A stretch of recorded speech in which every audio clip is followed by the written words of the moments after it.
This is the root cause of Alzheimer's and disease that nobody's talking about. But first, we have to define the types of diseases that we're going to discuss.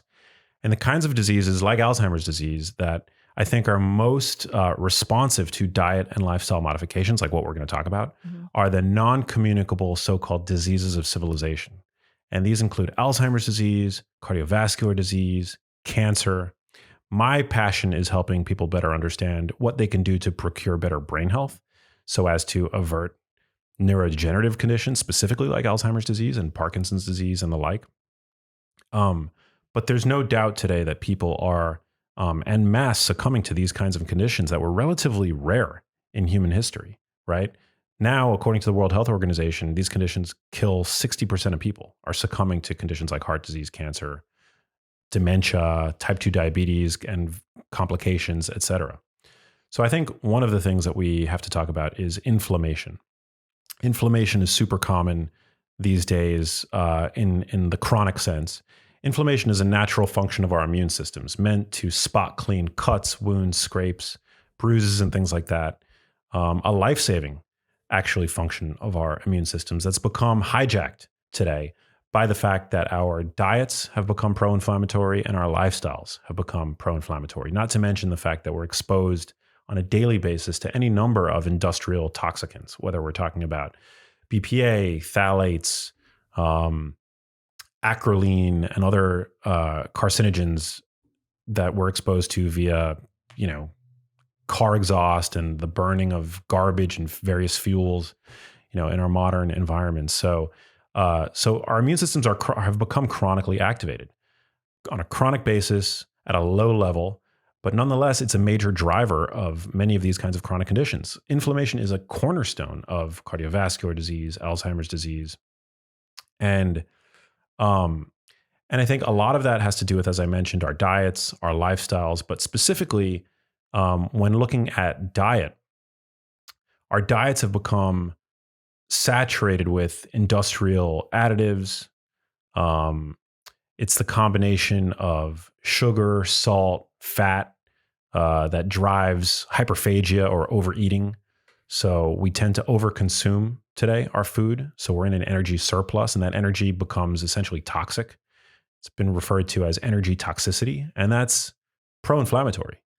Energy surplus, is that the same thing as, because energy and calories. So is it a calorie surplus as well? Same thing. Okay. Yeah, same thing. Okay. Calories are energy. Mm-hmm.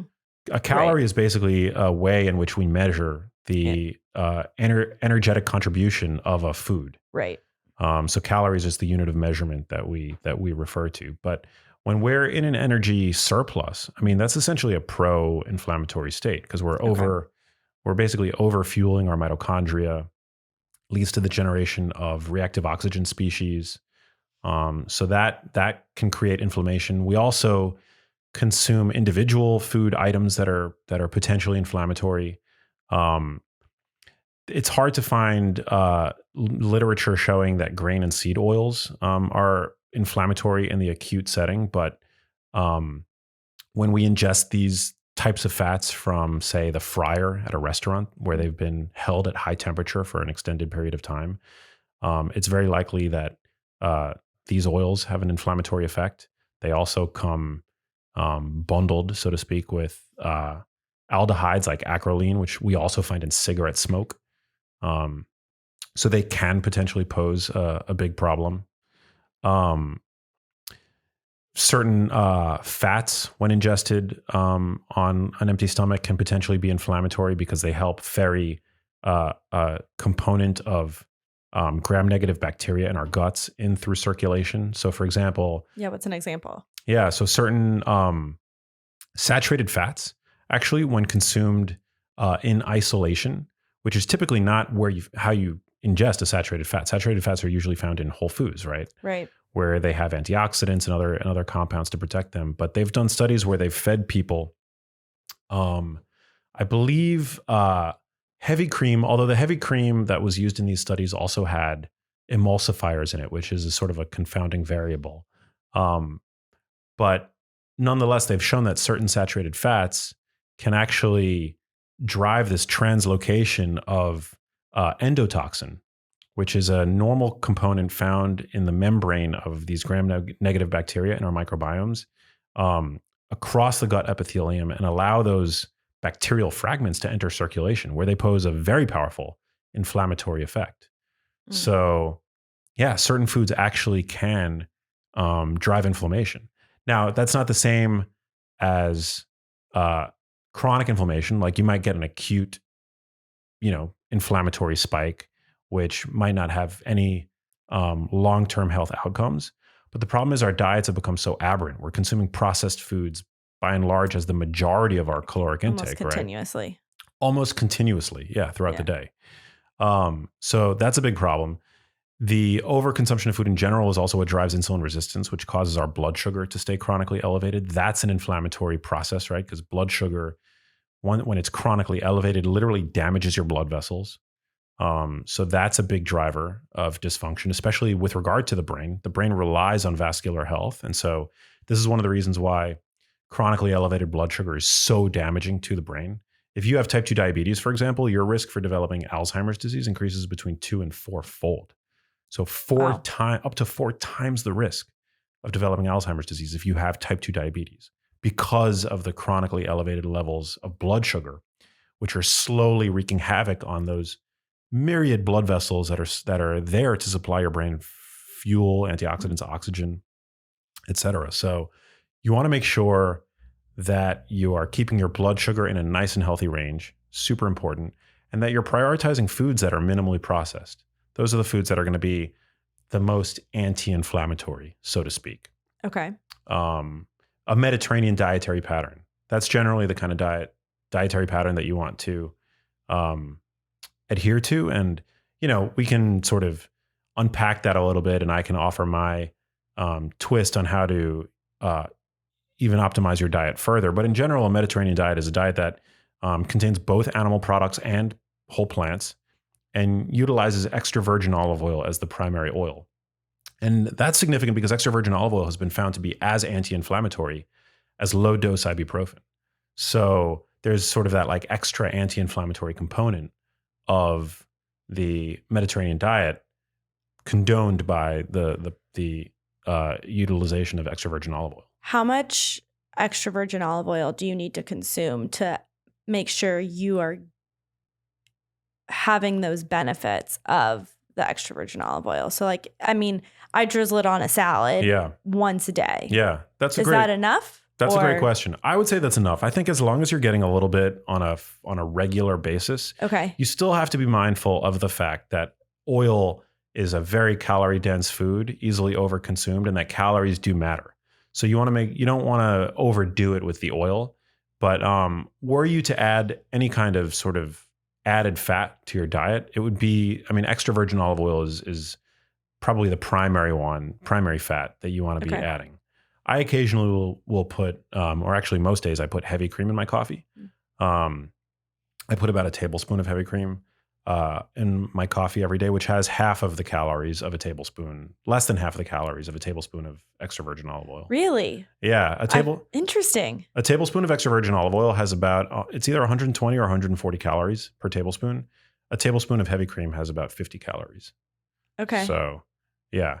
Interesting. Yeah. I could have very easily have Googled that, but when I think heavy cream, I'm like, that's calorie dense. Super calorie dense. No, it's not really. You think olive oil, I'm like, that's nothing. Yeah. Interesting. Yeah. Okay.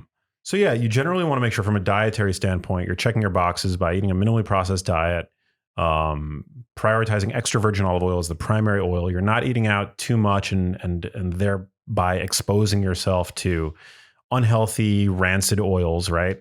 People like to argue about whether or not these oils are really rancid, but chances are when you're eating at a restaurant, you don't know how those oils were kept. You don't know what they've been used for, how long they've been sitting in the fryer, right? So it's absolutely reasonable to assume that the oils that you're exposed to, which are primarily grain and seed oils in the restaurant setting, are going to be rancid.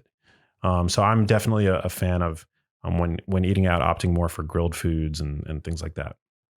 But yeah, with regard to with these kinds of chronic diseases, Alzheimer's disease in particular, you want to really be mindful of your levels of inflammation. You can get that checked at a doctor's office. They can look at your levels of CRP. You want that to be as low as possible.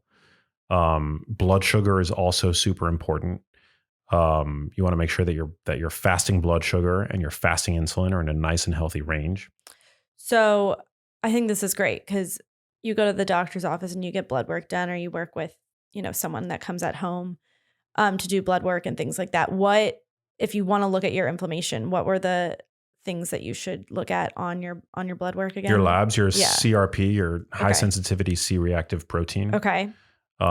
Fasting glucose. Your fasting glucose, your fasting insulin. Okay. You want to also look at your homocysteine levels, which is a risk factor for cardiovascular disease and Alzheimer's disease. And the lower that is, the better. It's not going to be 0. It's usually, mine is about, I believe, 6 or 7.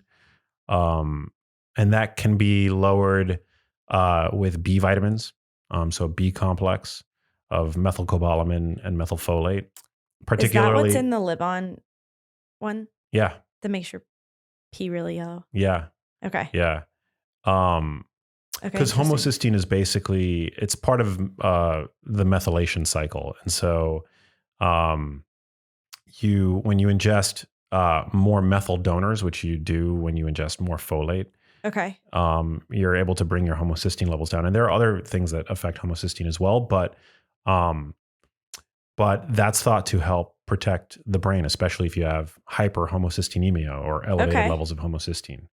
Love a solution. Yeah. And B vitamins were actually shown in research by one of the principal investigators. His name was David Smith, I believe. B vitamins can slow brain atrophy, particularly for people that are at risk for developing Alzheimer's disease. So B vitamins are great, especially if you carry like an MTHFR mutation. But definitely a solid supplement to include. I wouldn't say necessarily that it's important for everybody, but it can be useful, especially if you have high levels of homocysteine. Right. So once you get your labs checked to look at what your inflammation, quote unquote, panel looks like, that could be something to figure out if you need to integrate it. Yeah. You also want to look at your A1C, your hemoglobin A1C, which is a measure of how much your blood cells, your red blood cells, have become glycated. Your red blood cells have a lifespan of about 3 months on average. More if they live longer with lower levels of blood sugar, and they have shorter lifespans with higher levels of blood sugar. So generally you want to make sure that your A1C is in a nice and healthy range as well, which a physician can help guide you through. Micronutrient, I think, levels also important to look at. Hormone stuff also important to look at. You want to make sure that your thyroid is doing well, functioning well. Yeah. But yeah, all super important stuff. Lipids are really important. You want to make sure that your triglycerides are. We're just listing the whole panel now. The whole panel. But no, it's right. Blood work's super important. But I feel like those first ones you mentioned were great in terms of inflammation key factors. Yeah. Cool. So all super helpful to get you started at least on your journey of chronic disease prevention. And if you want further information, you could always check out my book, Genius Foods, which is a deep dive into chronic disease prevention.